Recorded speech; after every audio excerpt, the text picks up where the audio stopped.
0, 1. Let's get started. Hello and welcome to Beyond Top 10 Tennis. My name is Dr. Berge and I am your host. If you're not familiar with my work or would like to learn more about it, head on over to AIMA International, the first tennis lab of its kind worldwide that is centered on delivering top 10 tennis rankings and is 100% backed by science. I'm the author of 13 books behind multiple theories and have been an elite coach for over 19 years and work with athletes around the world, Europe, US to Australia, where I'm based. I'm also the world's leading authority in this space with my research coupled with my extensive coaching background, being responsible for landmark findings to deliver the next generation of play. With new foundations this season of my latest release, My Tennis Black Book, Federer, Nadal, Serena, Djokovic. The 2025 season will deliver something very new. So as always, buckle in and enjoy the ride. Look, thank you so much for joining us. If you are new, welcome. If you've been with us for some time, thank you so much, but welcome back. We have taken a hiatus. It's been roughly 5 weeks. That is the longest break, or actually the only break Beyond Top 10 Tennis has had that I've had for more than 18 months since Beyond Top 10 Tennis came to fruition. And I had to make that hard decision to step away just briefly, momentarily from our weekly episodes to stick to my promise to get my latest release out. So that news is now, I'm so excited to be able to share with you. It is so new that I don't even have a hard copy to share with you at this point, but I promise I will in the upcoming weeks. But I can now share the titles. My cheeks are already hurting with you. My Tennis Black Book. Federer, Nadal, Serena, Djokovic. It's still very new and I will obviously become even more familiar with it. But as with the namesake, for those who are curious, and why that order, because it's in Grand Slams order. We know Federer cracked that 20 mark, then Nadal surpassed that, then Serena surpassed obviously that total, and Djokovic is obviously in the lead.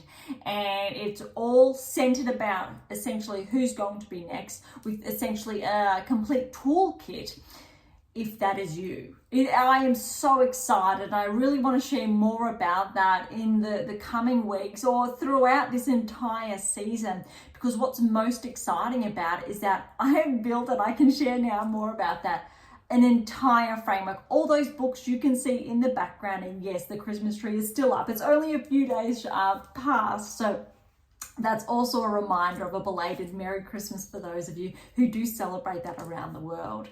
And I really hope you've had a phenomenal break as well. And maybe you did take a little bit of a hiatus like I did too. But again, welcome back. But what this My Tennis Black Book does, it brings together all of the work in those books. It's broken down into levels, which means if you're not familiar with my work, that's okay. You can pick up My Tennis Black Book and make your way through it. And there's also, irrespective if you are ranked 500 in the world or number 5 in the world, there's a point of inception in that. There's more of that on AIMA International, but also because this new release, it's so new, bear with us over the coming weeks as all of the websites, etc. are updated. But I'm happy to share that the hard copy is available and the digital copy is also available. For all of my releases, for those who are not familiar, all of our digital copies are in PDF form, not essentially ebook or formats, and that's because we have a number of graphics. And if it is put into an ebook, it looks like a dog's breakfast, so to speak. So that is why if you do choose to get the download, it is in a PDF form. But if you do want the hard copy, I'm a big fan of hard copies still, as in the background. it's available, and we'll get to more of that later. But you have topics in this text every second week, not every week, to give you a break. You've got weekly planners every single week over 48 weeks, not 52 but 48 weeks, to track you throughout the entire season. So those 4 weeks that are spare are integrated throughout the season to ensure you have them as a minimum rest period. So I'm forcing you to take a bare minimum of 4 weeks off every single season. I'm so excited because it tracks you through one of many of these books throughout the season. 2 if you choose, 3 if you choose, different levels, different stages, and then you have your own distinct topics every fortnight, so 2 per week, not to overload you. Also steering you back to Beyond Top 10 Tennis. What episodes have you missed out on in the past, to help re-solidify certain ideas.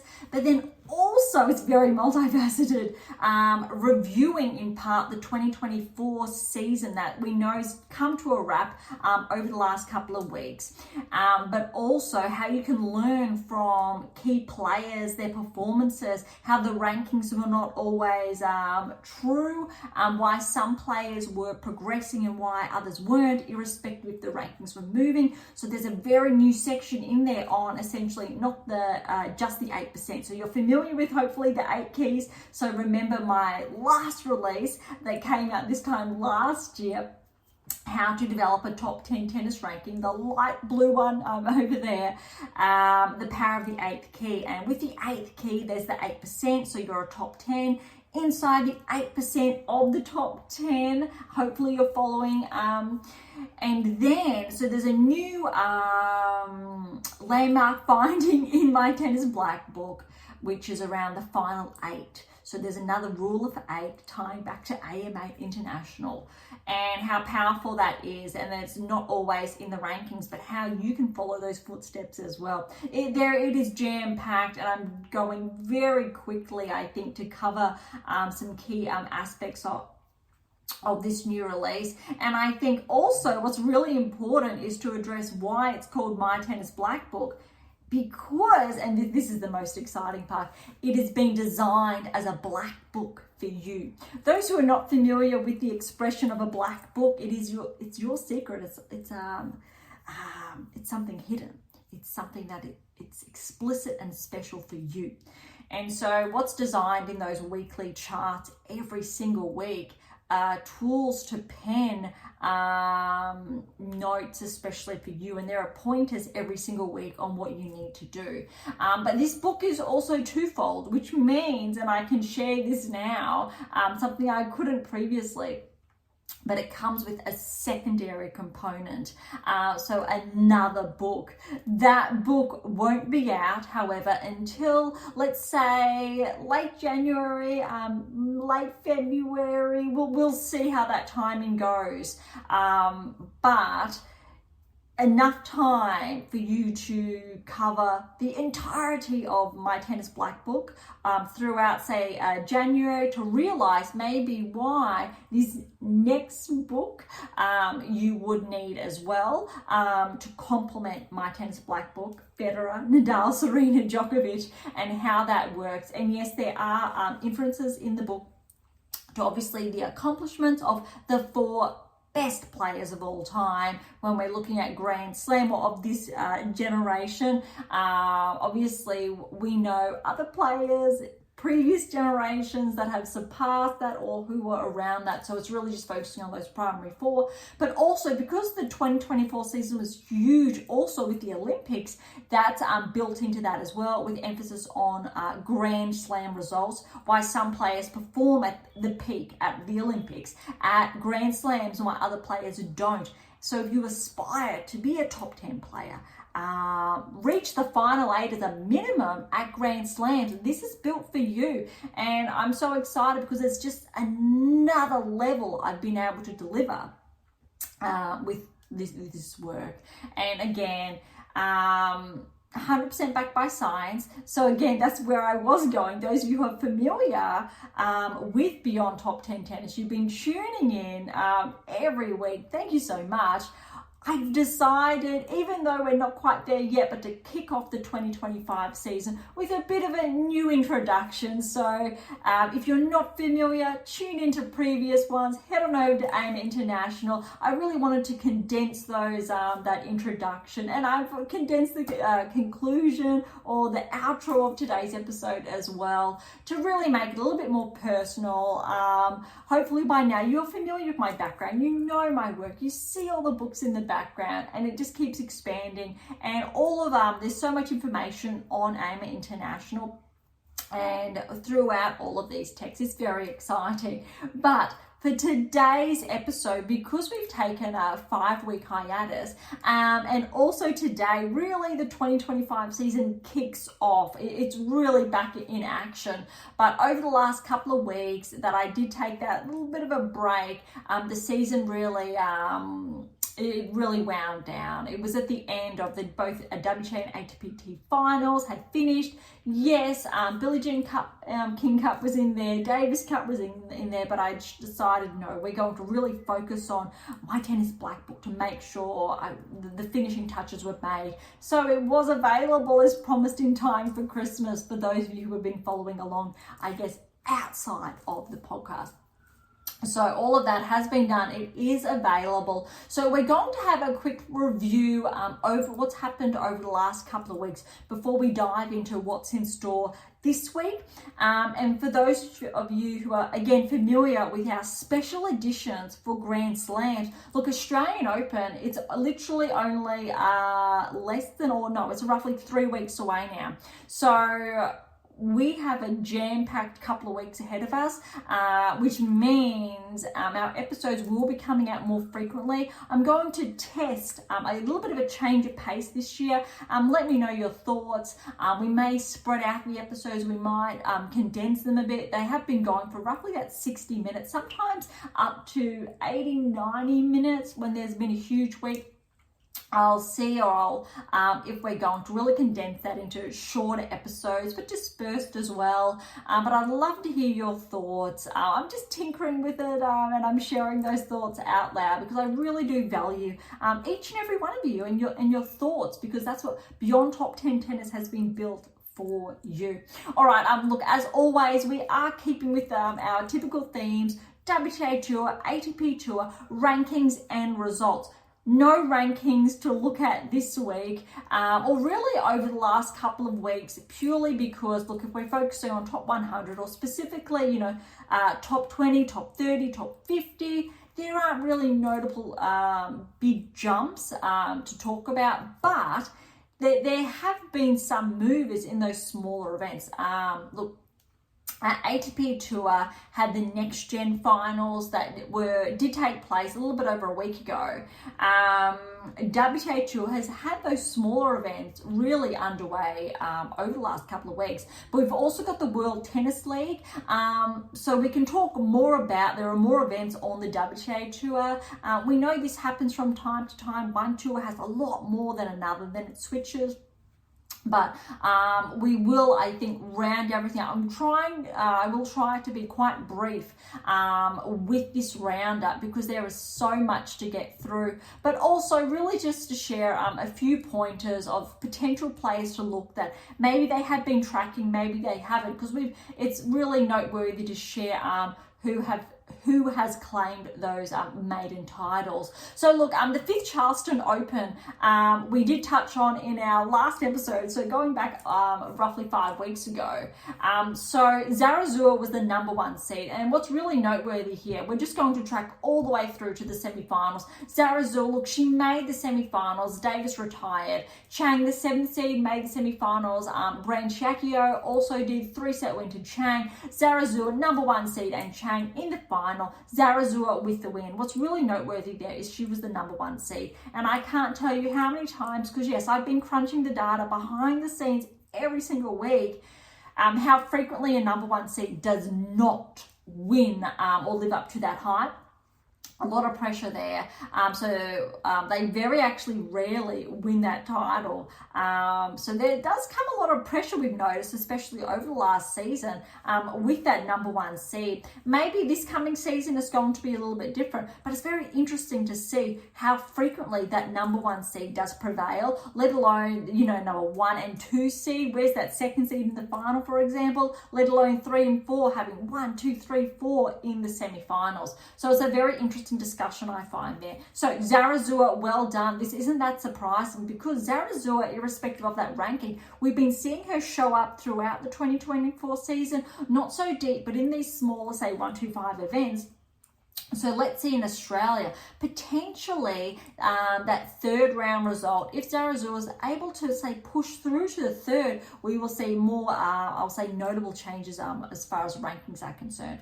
All right, another event. This is actually going back late November. So the LP Open, so in Colonia in Chile. This was also end of November. So we did briefly touch on this prior to our hiatus, so I just wanted to wrap this up. Lamens was the number one seed, which is noteworthy. Carl was the second seed, and again noteworthy. The final number one seed was nowhere to be seen. Semi-finals, we've got Berge, the 8th seed, Stojanovic not seeded, Sheriff the 3rd seed has been tracking throughout the season, and Carl the 2nd seed has been tracking this season. Carl progressed to the finals, played Stojanovic, 3-set win to Stojanovic. So the second seed did not prevail with Carl, but still a very good result. So Stojanovic with that win, that's actually very it's interesting. Let's see if we see Stojanovic, her name pop up even more. We're really yet to see that showing. Stojanovic has not been tracking. If it was Sheriff or Carl or Zarazua again to progress, that's a different discussion. So that's also noteworthy to have a look if Stojanovic is one of those players that is going to make some inroads this coming season. All right, the third one that we've got, this one was the first week of December in Angers, France. Open at Angers. I apologize for the mispronunciation, and I do say this very frequently, but I sincerely do mean it. I do my best to pronounce what's in front of me on the screen. All right, so Brule was the number one seed here. Parks was in action. And what I think really caught my attention here was Bencic. Bencic is back in action. We know former top 10 player. It doesn't look like her ranking was protected because she's not seeded. That's a little bit interesting / confusing because we know on the ATP Tour, for example, a couple of players' rankings have been protected, and it's really disappointing, I find, especially if a female player takes maternity leave, why their ranking hasn't been protected. That's a bit controversial there. So that's definitely food for thought for obviously the WTA Tour. Hopefully we'll start taking into consideration. We could say the similar with Osaka ranking not being protected. There's a lot of other players obviously in that mix as well. All right, so Bencic is in action, and we've got a number of other noteworthy players, but I really wanted to focus on Bencic and her results because she did track through to the semi-finals, and that I think is what really caught my eye. And not only was it the semi-finals, noteworthy, it is a 1-2-5 event. Really good, let's say, warm-up for Bencic to be back in action. And look, Parks is the 3rd seed. She tracked through to the semi-finals as well, but the only seed. It was Barthel and Parks. In one semi, Parks progressed. Now, Parks, I believe, did win her maiden title this season. So she's adding to that collection. Bencic and Salkova in the other semi-final. Bencic progressed quite convincingly. And look at this. In final, Parks and Bencic, it was very tight. First set went to a tie break. Second set was relatively close. Bencic did take that, but Parks ran away with it 6-0 in that third. But I think that's still a very good result for Bencic to get those matches under her belt. But that is definitely, I'm 99% sure, Parks' second title for the season. Parks is one to watch, to be tracking, I think, this season. I'm not going to be surprised if Parks does make some upsets in Australia. All right, so that one, France done. Next one was over in Brazil. So I will do my best to pronounce that. Florianópolis in Brazil the Mundo Tennis Open. Carl is the number 1 seed here, and I just want to have a look at some other players. Noteworthy is Sheriff was the 2nd seed. However, Sheriff fell in the 3rd round here, or quarterfinals if you like, depending how you're looking at it. Noteworthy as well, because I just saw that one moment, so I'm just going to find that name again so I do pronounce that correctly. Stojanovic, she did progress past the 1st round through to the 2nd. However, she did fall to Jing in the round of 16. So when we were speaking about tracking and those results from just 2-3 events prior, that's not the case. But it's good to see also Sheriff in action. However, Sheriff did fall to Shaolinska in the 3rd round, but we'll say the quarterfinals when we're looking at rounds per se. All right, so the 4 we've got in the semi-finals, Carl and Il-Albon, and Il-Albon has upset the number 1 seed in 3 sets. Very close tiebreak that 2nd set. That was 11-9. That's very impressive, and it went the way of in Albon. However, if Carl snatched that tiebreaker, she would have won the match. So well done to in Albon.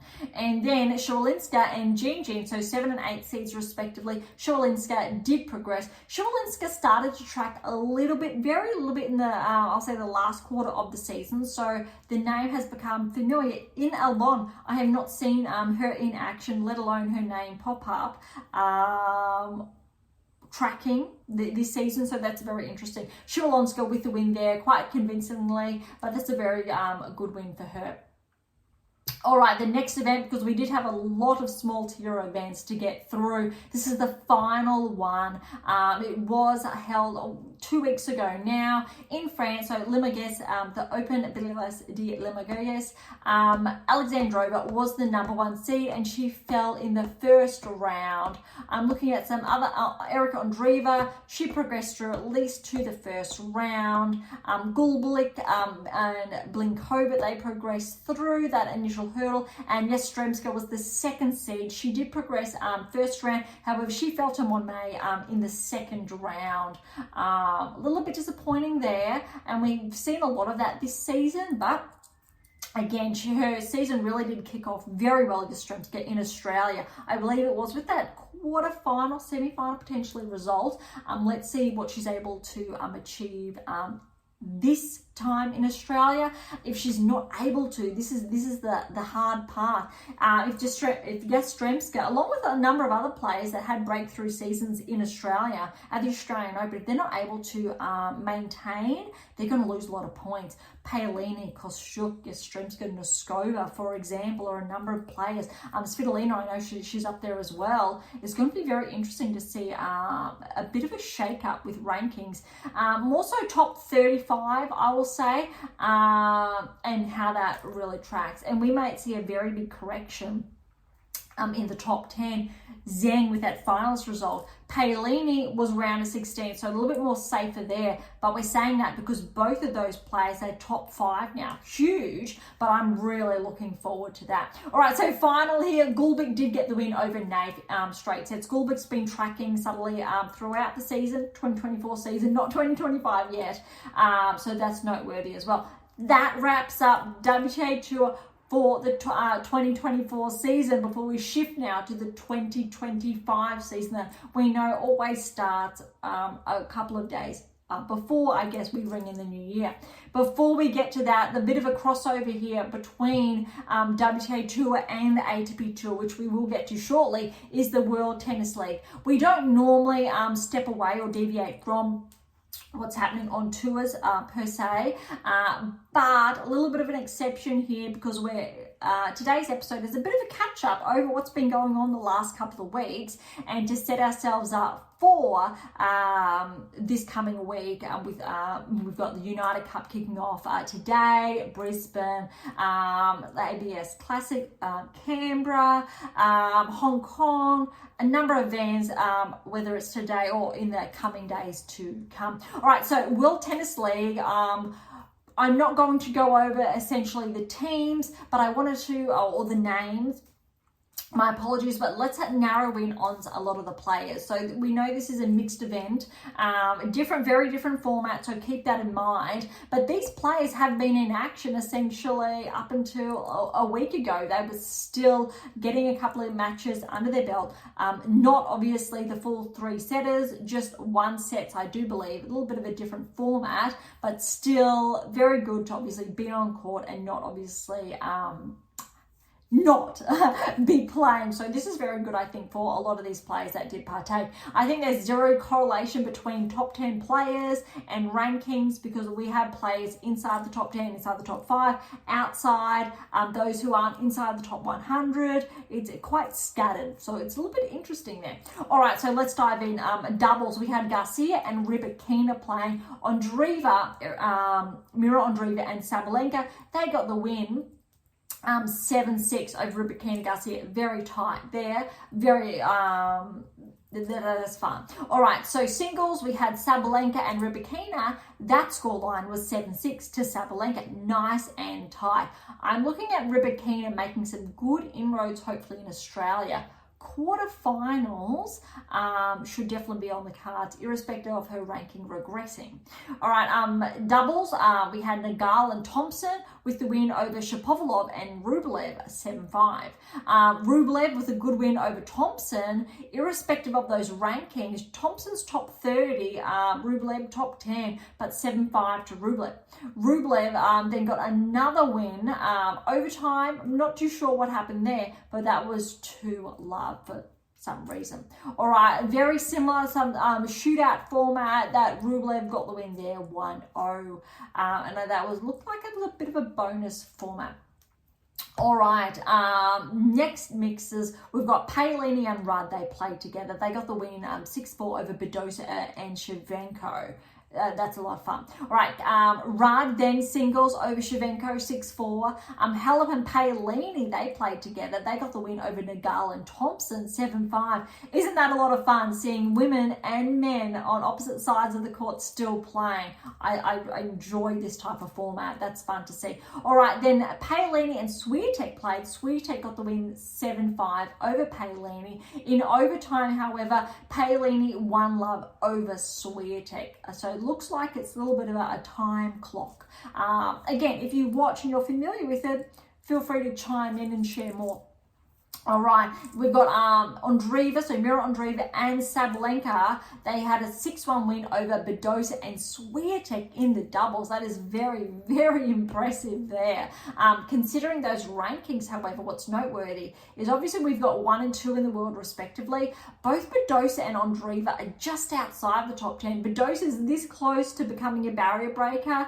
And if she has a good run leading up to the Australian Open and in Australia, Badosa more likely than not will crack into the top 10 and potentially be the first barrier breaker of the season. Andreeva, she's a little bit shy, but look, if Mira has a very good run, I think any player that does at least crack the round of 16 towards the quarters has the potential, because there are a number of players, I think, on the cusp. That's another discussion, but that is also really shared, and I do dive into that in my Tennis Black Book, more on that. All right, Sabalenka got the win 6-2 over Badosa. Doubles-wise, Nadal and Thompson, good win 6-4 over Shevchenko and Tsitsipas. Nadal fell to Shevchenko 2-6 there. Nadal then tied with Shevchenko 1-all in overtime. Garcia, Rybakina, good win over Halep and Paolini, 7-6 tiebreak, 7-5. That's a very fun scoreline, nice and tight. Rybakina then 6-4 over Halep. Those of you who are not familiar, Halep had to withdraw from the Australian Open qualifying. She was given a wild card there. Little bit disappointed Halep wasn't given a wild card to the main draw. When you're really looking at, I think, players lately, there's been a number with, let's say, failed tests without diving into it. Halep, or her case, sets a really, I think, poor, unhealthy precedent for how she was treated. Really mismanaged. So I hope the organizations, respective bodies learned from that, but they really haven't done enough, I think, to help Halep get back in action.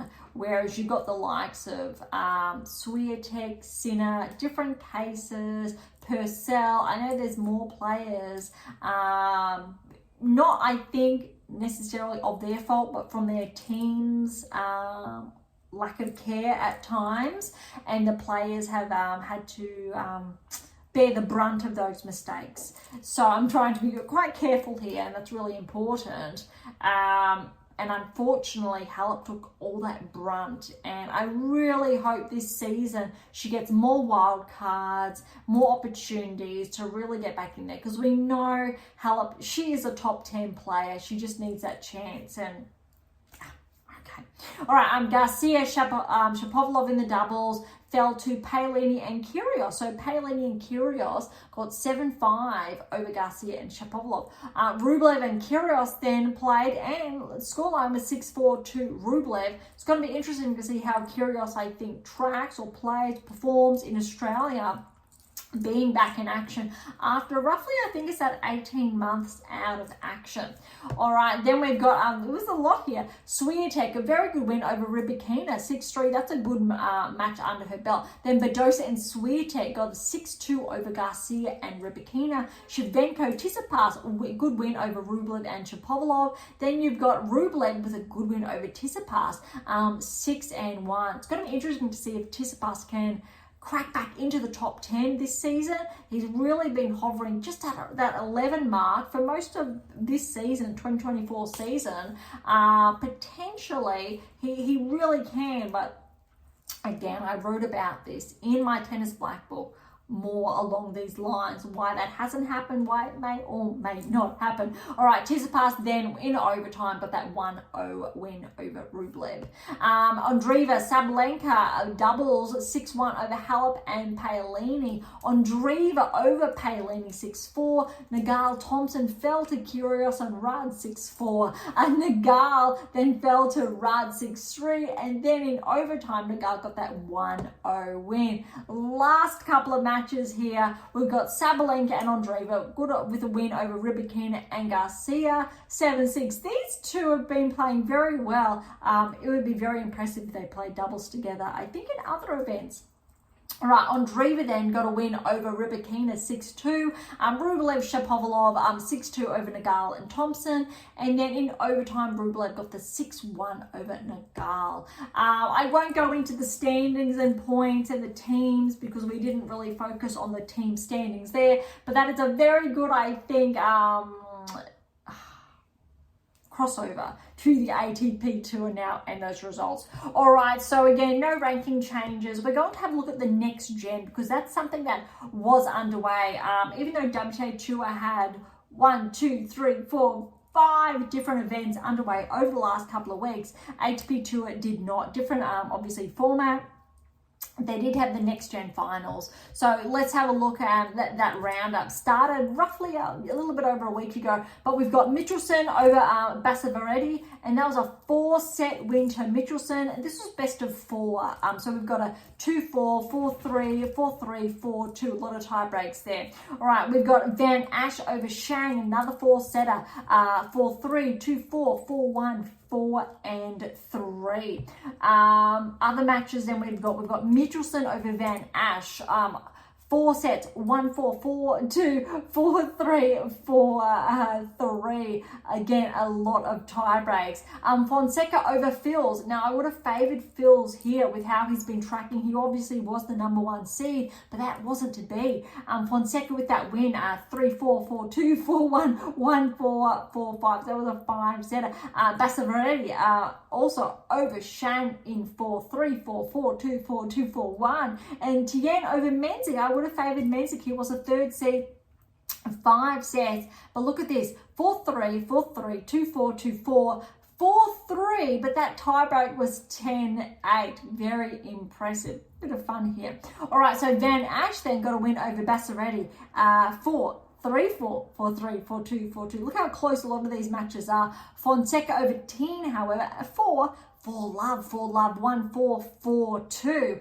Michelson, Shang, 4-1, 1-0. Shang walk over then. He was the 4th seed.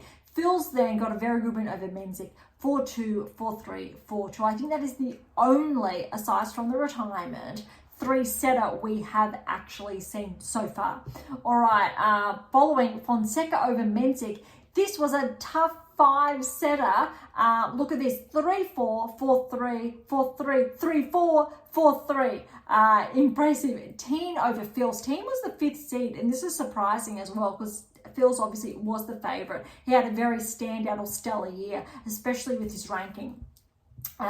Teen with that win, 4-2, 4-2, 3-4, 4-3. Okay, we're wrapping up a couple of the semi-finals now because that was a round robin format. Fonseca, Van Ash, Michelson and Teen were the top 4 in the semi-finals. You got Fonseca over Van Ash, and Fonseca was the 8th seed here, 4-2, 4-2, 4-1. That's only the second straight or 3-set match we've seen. Teen over Michelson, the 2nd seed, Teen the 5th seed, 2-4, 4-2, 1-4, 4-love, 4-1. So there's a 5-setter, so a 3 and a 5 in contrast. Really interesting. And what's even a little bit mind-blowing, going back to what I said about the number 1 seed and that success rate that we've seen throughout the season, keeping in mind that this is still the 2024 season, Fonseca's the 8th seed, potentially the least likely or expected to progress to the finals, and the 5th seed NTN. So let's say the 1, 2, 3 or 4 seeds did not progress, let alone when we're looking at the top 4 in the semi-finals, only the 2nd seed Michelson progressed there, but he fell obviously at that hurdle. So we got Fonseca and Teen in the finals of the next gen, and Fonseca 2-4, 4-3. That tiebreak, however, was 10-8 to Fonseca, 4-love, 4-2. So look, Tien got that first set, Fonseca then ran away with it. So what that says is that Fonseca is the player, or one of those players to watch this season especially. So it's going to be very interesting come Australia, next couple of weeks, how Fonseca tracks and if this is going to, I think, reflect in his ranking and his results to come throughout the 2025 season. Okay, that's really it for the ATP tour. That was really the only one that's been in action. So we're going to head on over to the United Cup now. So we know the United Cup is both joint ATP and WTA tour events. However, WTA, they're yet to really release, well, they have a little bit of a schedule, very similar, but ATP tour, they break it down a little bit more. So we're going to have a look. Day 1 action. We're not going to fast forward too much, as in what's to come in the days. Let's focus on today's in action, because today's episode will most likely go live in sometime, I'll say, in the next 24-36 hours. So keep in mind that potentially when you are tuning into today's episode, it's a little bit behind, because obviously I will say the time of going to air. All right, so Kazakhstan and Spain are playing against each other on day 1, and they are over in Perth. And we've got Shevchenko up against Carino Busta. Rybakina will play Buzez Meniera. I'm interested to see how Rybakina is going to perform. We know we've had some coaching changes there. And then we've got Rybakina and Shevchenko. They will play Cavelas Ambriames and Matos Gomez. Also, we do have over in Perth, China and Brazil will play one another, and that is Gayo and Haddad Maia. Also interested to see how Haddad Maia tracks or performs, especially after the US Open. Then there was a bit of a regression there. Zhang and Monteiro then will play, obviously, on the men's side. Zhang will play Haddad Maia and Matos. Obviously, we know Zhang is not in action. I believe there was a little bit of I'm not sure, there wasn't a retirement, she just withdrew. She decided she needed more of a recovery period after a heavy season. Potentially a smart decision there. We know historically a number of players sometimes play no lead-up events, and some players do. There is no, I think, golden rule. I think Federer, Nadal, Djokovic, they've all played lead-up events previously, and Serena, and then chosen not to over the years, looking at what works best for them. And I also touch on more of that in my Tennis Black Book, about rest periods, how to learn what works best for you, and making sure you factor in those recovery periods depending on obviously how your last couple of weeks of the season did go. All right, so that's really it for the United Cup. We can have a look in notes. Okay, so what's only live, they're only showing us day one action. But if I head back on over to the WTA Tour and what they're showing us, let's have a look at obviously the teams, because I wanted to dive into that. So USA team, we've got Fritz, Kudla and Galloway, Gorf, Collins and Crooks. So as far as I think, when we're looking at entries and teams, no, we're not going to dive into that because that could get a little bit complicated. So that's the 6-person team. Obviously you've got the 2 primaries, I believe, doubles / reserves, it looks like. All right, Poland, Herkax, Makajczak and Zelensky. Apologize for the mispronunciation. And Swiatek leads the charge there. Schwalinska, who we've just touched on with her results over the last couple of weeks, and Roskova. Okay, then we've got Greece, Tsitsipas, Sakaladaris, and also then Stefanos' brother Tsitsipas is there as well. Sakari's leading the charge there, Papamachi and Gramati Kopolu.